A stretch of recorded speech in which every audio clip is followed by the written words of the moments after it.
Welcome to all in one YouTube channel. ఈ వీడియోలో Newton laws గురించి తెలుసుకుందాం. న్యూటన్స్ 3 లాస్ ఇచ్చాడు. Newton's first law, second law, third law. Newton's first law గురించి ఇప్పుడు మనం తెలుసుకుందాం. న్యూటన్స్ లాస్ అన్నీ కూడా ఓన్లీ మోషన్కే, మ్యాక్సిమం అంటే మోషన్కే యూజ్ చేస్తారు. అది కూడా స్ట్రైట్ లైన్లో ఉండే మోషన్కి. అంటే స్ట్రైట్ లైన్లో ఒక ఆబ్జెక్ట్ ఇలా మూవ్ అవుతుంది అనుకోండి, ఇది లీనియర్ మోషన్ అని అంటారు. అదే ఒక ఆబ్జెక్ట్ లేదా పార్టికల్ ఇలా సర్క్యులర్గా మూవ్ అవుతుంది అనుకోండి, దీన్ని యాంగులర్ మోషన్ అని అంటారు. న్యూటన్స్ లాస్ లీనియర్ మోషన్కే అంటే స్ట్రైట్ లైన్స్కి అప్లికబుల్. న్యూటన్స్ ఫస్ట్ లా అని లా ఆఫ్ ఇనర్షియా అని కూడా అంటారు, లేకపోతే ఇనర్షియా అని కూడా అంటారు. ఇనర్షియా అంటే ఏంటంటే, ఇప్పుడు ఒక ఆబ్జెక్ట్ ఉంది, ఆ ఆబ్జెక్ట్ ఇష్టపడట్లేదు కదలడానికి, మూవ్ అవ్వడానికి ఇష్టపడట్లేదు. అంటే దాని యొక్క స్టేట్ని మార్చుకోవడానికి ఇష్టపడతలేదు. అంటే దానికి ఎక్కువ ఇనర్షియా ఉన్నట్టు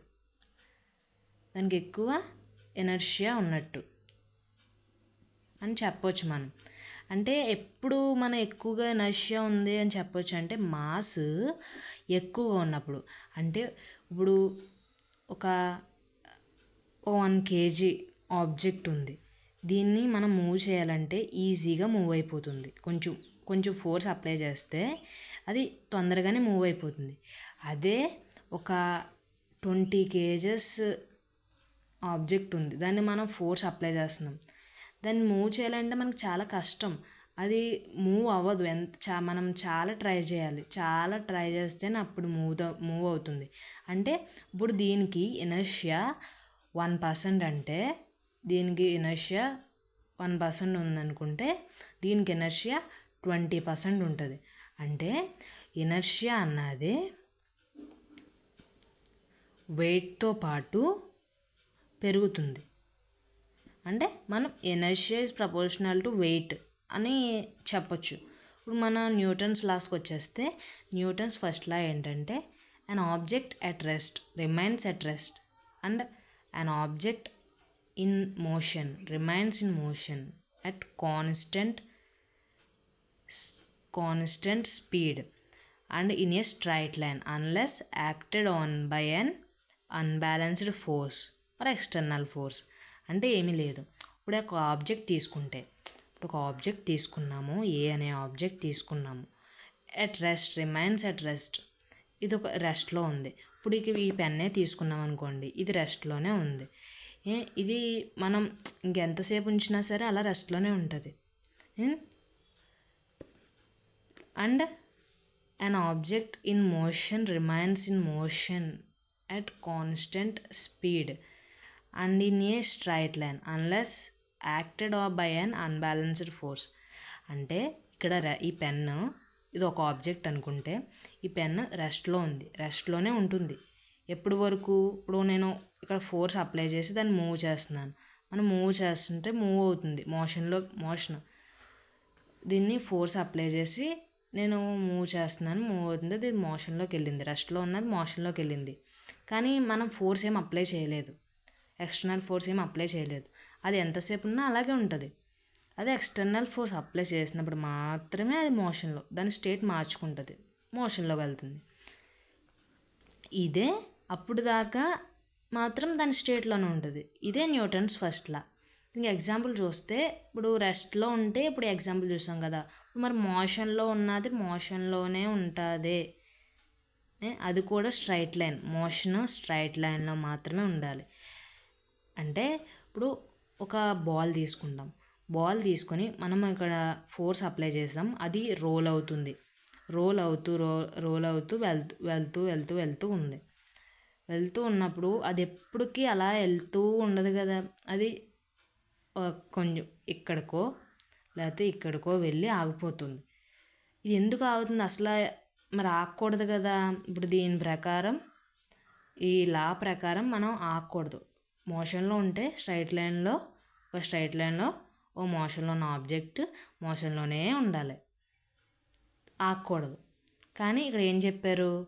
unbalanced force unless acted on by an unbalanced force or external force.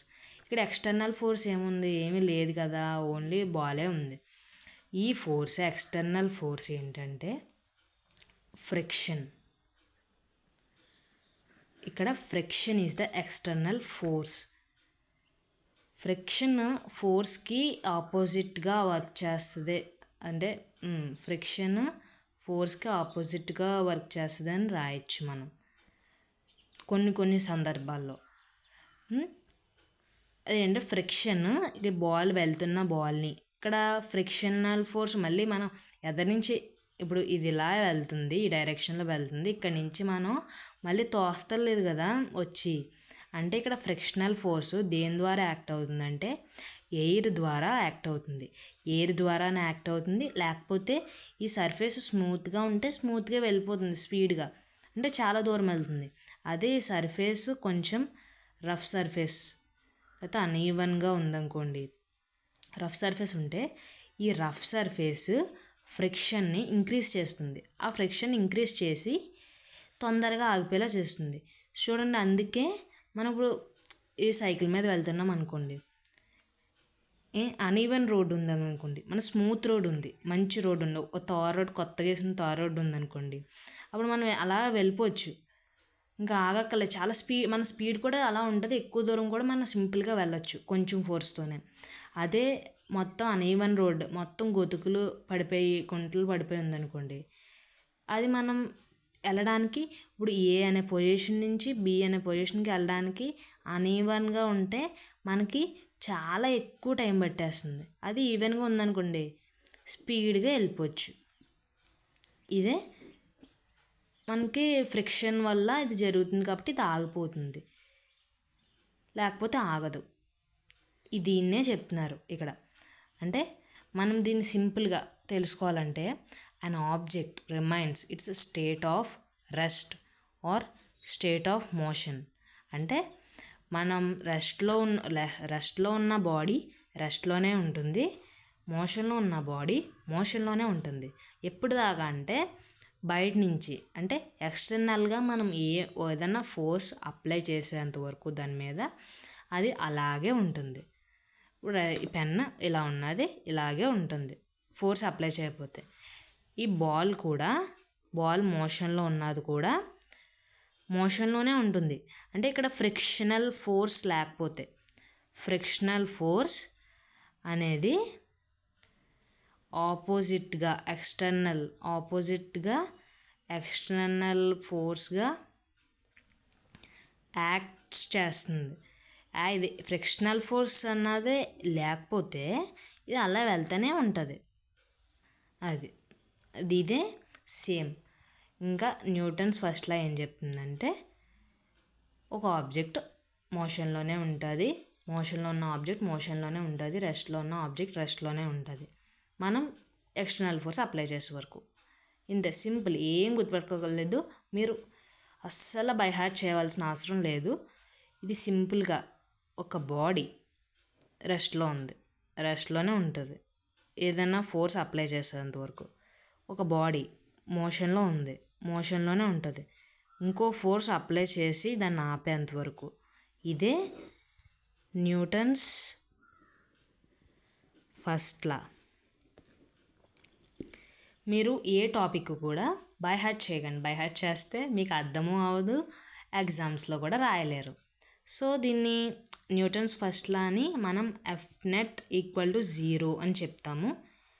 If velocity is constant, అంటే వెలాసిటీ కాన్స్టెంట్గా ఉన్నప్పుడు, అంటే ఇది ఇక్కడ వెళ్తున్న ఆబ్జెక్ట్ కాన్స్టెంట్ స్పీడ్లో వెళ్ళాలి. ఇంకా అదే అన్ఈవెన్గా ఇప్పుడు ఫస్ట్ ఇక్కడ ఏమో 10 km/h వెళ్ళి 10 km/h వెళ్ళి ఇక్కడ 20 km/h వెళ్ళి మళ్ళీ ఇక్కడ 25 km/h వెళ్ళింది అనుకోండి, అది కరెక్ట్గా ఉండదు. ఇది ఎప్పుడు న్యూటన్స్లా ఎప్పుడు ఇది మూవింగ్లో ఉండాలి, మోషన్లో ఉండాలి. ఆ మోషన్లో ఉన్నప్పుడు కూడా కాన్స్టెంట్గా, ఇప్పుడు ఒక ఆబ్జెక్ట్ వెళ్తుందంటే అది కాన్స్టెంట్గా, ఇప్పుడు 10 km/h వెళ్తుందంటే 10 km/h వెళ్ళాలి మొత్తం. అలా వెళ్ళినప్పుడే న్యూటన్స్లో అప్లికబుల్ అవుతుంది దానికి. అలా వెళ్ళినప్పుడు వెలాసిటీ కాన్స్టెంట్గా వెళ్తున్నప్పుడు ఆబ్జెక్ట్ స్పీడ్ వెలాసిటీ ఒకటే అని చెప్పచ్చు. కాన్స్టెంట్ వెలాసిటీతో కాన్స్టెంట్ స్పీడ్తో వెళ్తున్నప్పుడు ఎఫ్ నెట్ ఈక్వల్ టు 0 అని చెప్తాం. This is all about Newton's first law. Thank you for watching. మీకు ఈ వీడియో కనుక నచ్చినట్లయితే షేర్ చేయండి, ఎందుకంటే మీ ఫ్రెండ్స్కి యూజ్ అవుతుంది. చాలామందికి ఈ టాపిక్ గురించి తెలియని వాళ్ళకి కూడా ఈ వీడియో రికమెండ్ అవుతుంది. సో లైక్ చేయండి, షేర్ చేయండి, సబ్స్క్రైబ్ చేయండి. Thank you for watching.